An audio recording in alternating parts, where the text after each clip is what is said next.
મારે ગામના અંગત પરિચિતનો ફોન આવ્યો કે અમારી સગાઈને 1.5 વર્ષનો સમય થયો, હવે અમારી બંને વચ્ચે બનતું નથી. તો મેં પૂછ્યું, ભાઈ કોઈ સ્પેસિફિક કારણ છે આના માટે? તો એમણે મને એવું કીધું કે મારી ફિયાન્સીની એક ફરિયાદ છે કે હું એમના ફોન કોલ્સનો જવાબ નથી આપતો, એમના મેસેજીસનો રિપ્લાય પણ નથી કરતો, કે એમને જ્યારે બહાર જવું હોય તો હું ક્યાંય બહાર લઈ જતો નથી. આવી એમની ફરિયાદ છે. પણ કે હું શું કરું, મારી નોકરી જેવી છે, સવારના 8 થી સાંજના 8 અમારો જે ફોન કોલ છે એટલે કે ફોન છે એ જમા હોય છે, અમને ફોન અલાઉડ નથી. સોમથી શનિ કમ્પલસરી કામે જવું જ પડે, કારણ કે નોકરી જેવી છે, અને ક્યારેક ક્યારેક તો રવિવારે પણ જવું પડે છે. હવે મને એ નથી સમજાતું કે શું કરવું.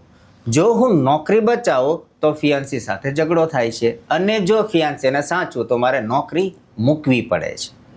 તો મિત્રો, હવે તમે જ જણાવજો, નીચે કોમેન્ટ કરીને કહો કે આ વ્યક્તિ શું કરે કે જેથી એની નોકરી પણ બચી જાય અને ફિયાન્સી સાથે એમનો ઝઘડો પણ ના થાય.